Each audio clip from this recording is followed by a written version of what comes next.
Hello friends, welcome back to our channel పదరిల్లు. ఇవాళ గార్డెన్లో మీకు ఒకటి చూపిస్తాను చూడండి. అండ్ మా అరటి చెట్లు ఇవి చూడండి, ఎంత హైట్ ఉన్నాయా, చాలా హైట్ ఉన్నాయి.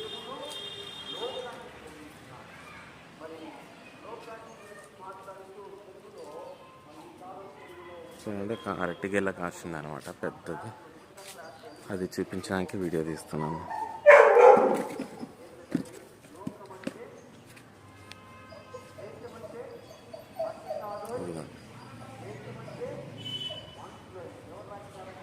అరటి గెల పెద్దగానే ఉంది, చాలా హస్తాలు ఉన్నాయి.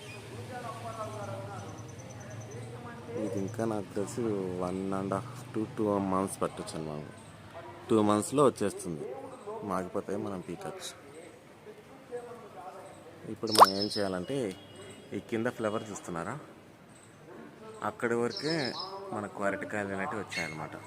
ఆ తర్వాత ఇది మొత్తం కూడా కిందంతా ఖాళీగా ఉండేసి మళ్ళీ ఇక్కడ పువ్వు ఉందన్నమాట.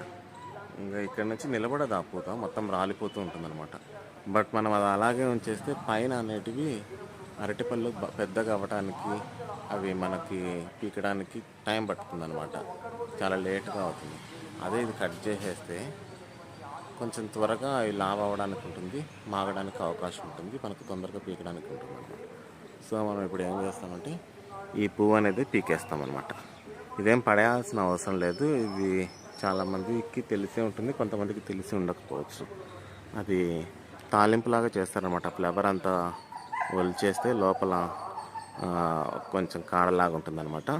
దాంతో తాలింపు చేసుకొని తింటారు, బాగానే ఉంటుంది, ఆరోగ్యానికి బాగుంటుంది అని అంటుంటారు అనమాట. చూడండి, అరటి చెట్లు అనమాట. అన్నీ పీకేస్తూ ఉంటాం అరటి చెట్లు, మొత్తము పిలకలు వచ్చేస్తుంటాయి. కానీ 2-3 ఉన్నిచ్చేస్తే చాలన్నమాట. ఇప్పుడు ఇది కాసింది కదా, ఇది మనం పీకేసే టైంకి ఇంకొకటి వస్తుంది అనమాట. అప్పుడు ఈ చెట్టు కొట్టేస్తాం, ఆ చెట్టు ఉన్నిస్తాము. ఆ చెట్టుకు కాయ కాసేసి మనం పీకేసేసరికి మళ్ళీ ఇంకో పక్కన చెట్టుకు వస్తుంది అనమాట.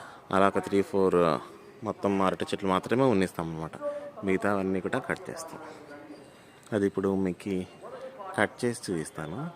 పువ్వు అనేది చూడండి, ఇదిగండి కట్ చేసాను చూడండి. కట్ చేసిన దగ్గర నుంచి వాటర్ వస్తుంది కదండి, డ్రాప్. అది మన బట్టల పైన పడితే ఆ మరకలు అలాగే ఉండిపోతాయి.